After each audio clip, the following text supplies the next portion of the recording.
संभल की घटना हो या बहराइच की घटना हो, आज देश में मुसलमान की स्थिति हो गई कि घर में रहेगा तो दंगाई मारेंगे और बाहर निकलेगा तो पुलिस मारेगी। साथ मैं आपसे कह रहा हूं, ईडी की रेड हुई, उसने सुसाइड किया, अपनी पत्नी के साथ सुसाइड किया और सुसाइड नोट में लिखा कि ईडी के अधिकारी ने उसके कंधे पर पैर रखकर कहा कि तुम भाजपा ज्वाइन कर लो, प्लीज तुम भाजपा ज्वाइन कर लो। मैं कंक्लूड कर रहा हूँ पूरे तरीके से। जगदम्बिका पाल साहब ने हमारे माननीय नहीं अभी बैठो सुनो, सुनना भी आपको। आपके नाम के ऊपर हमारी प्रॉपर्टी छीनने की साजिश की।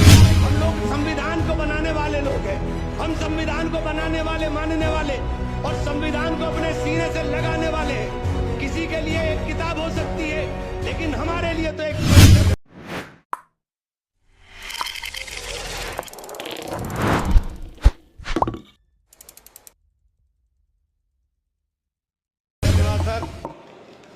आज संविधान की ऊपर चर्चा करने के लिए आपने मुझे मौका दिया।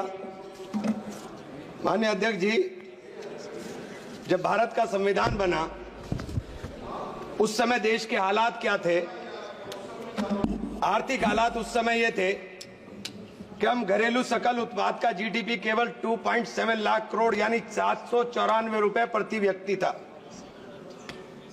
प्रति व्यक्ति आय 63 पैसे प्रतिदिन थी, 230 रुपए प्रति वर्ष।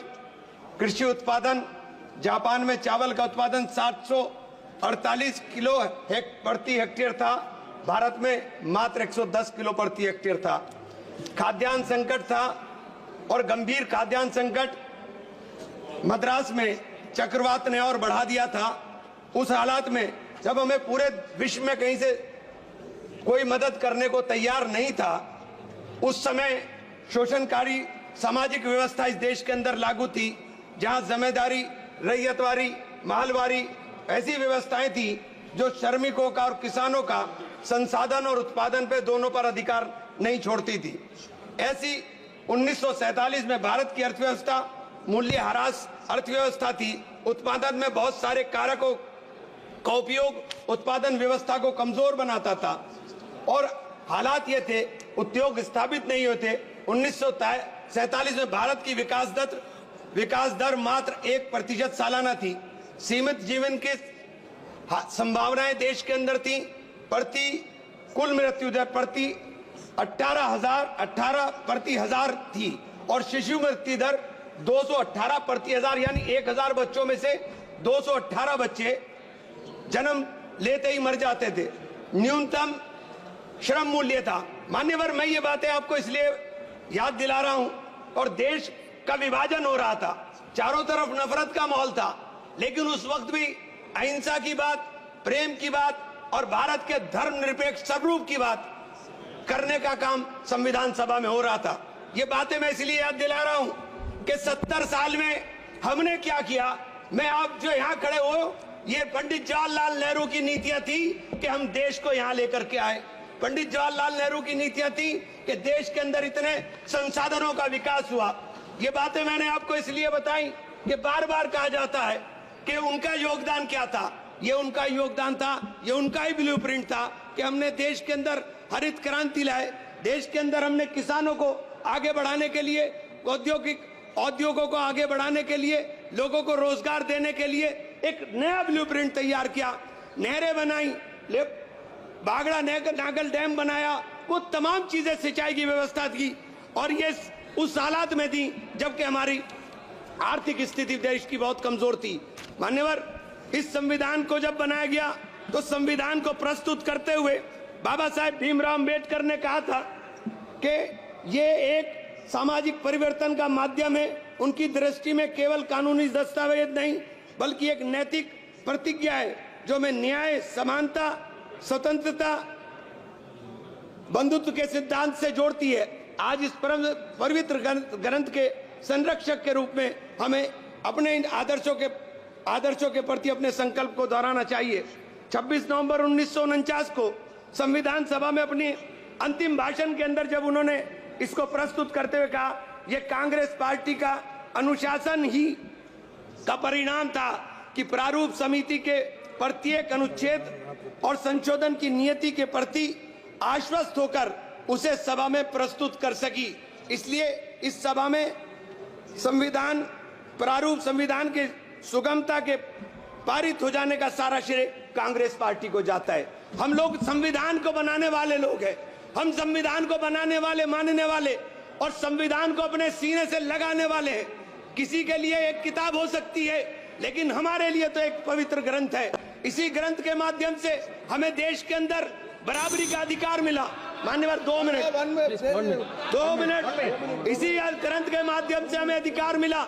आज हमारे अधिकारों के ऊपर कुठाराघात हो रहा है। वक्फ के नाम के ऊपर, वक्फ के नाम पे हमारी संपत्ति छीनने की साजिश की जा रही है। आज हमें पूरे तरीके से जगदम्बिका पाल साहब ने हमारे माननीय नहीं अभी बैठो सुनो, सुनना भी रखो। वक्फ के नाम के ऊपर हमारी प्रॉपर्टी छीनने की साजिश की जा रही है। वक्फ कानून ला करके सारी प्रॉपर्टी हड़पना चाहते हैं। आज पूरे देश के अंदर एक नफरत का माहौल हमारे खिलाफ खड़ा किया जा रहा है। संभल की घटना हो या बहराइच की घटना हो, आज देश में मुसलमान की स्थिति हो गई कि घर में रहेगा तो दंगाई मारेंगे और बाहर निकलेगा तो पुलिस मारेगी। साथ मैं आपसे कहना चाहता हूँ, बस बहराइच में यही हुआ, संभल में यही हुआ। आज सीधे गोली मारी जाती है। हमारी जान की कीमत आज समझने को कोई तैयार नहीं। मैं आपसे कहना चाहता हूं मान्यवर कि आज जिस प्रकार से इन तमाम संवैधानिक संस्थाओं का दुरुपयोग हो रहा है, एक सबसे बड़ा उदाहरण मनोज परमार नाम का आदमी जो कारोबारी था, उसके बच्चों ने राहुल जी को उनकी यात्रा के अंदर भारत जोड़ो यात्रा में गुल्लक दी। उसके घर पर ईडी की रेड हुई, उसने सुसाइड किया, अपनी पत्नी के साथ सुसाइड किया और सुसाइड नोट में लिखा कि ईडी के अधिकारी ने उसके कंधे पर पैर रखकर कहा कि तुम भाजपा ज्वाइन कर लो। प्लीज तुम भाजपा ज्वाइन कर लो। मैं कंक्लूड कर रहा हूं सर, तुम भाजपा ज्वाइन कर लो, तुम्हारी जान बच जाएगी। आज ईडी और सीबीआई का इस्तेमाल हमें डराने के लिए होगा। आज ईडी और सीबीआई का इस्तेमाल इन तमाम आवाजों को चुप करने के लिए होगा। ये संविधान के इस पावन मौके पर जब हम संविधान के पर चर्चा कर रहे हैं, तो हम इस संविधान की चर्चा में कहना चाहता हूं कि संविधान, मान्यवर माइक बंद हो गया, 1 मिनट कंक्लूड, 1 मिनट करो बात करो। मैं आपसे कहना चाहता हूं कि हम संविधान को अगर अंगीकार करने की बात कर रहे हैं, हम देश के अंदर अगर संविधान के रक्षक के रूप में ये पूरा का पूरा सदन क्रॉस द पार्टीज खड़ा हुआ है, तो मैं आपसे कहना चाहता हूं कि आज आपने, क्योंकि मुझे हमारे आपसे इजाजत चाहता हूं माननीय, धन्यवाद। Thank you. मिस प्रिया सरोज, सबसे यंगेस्ट है।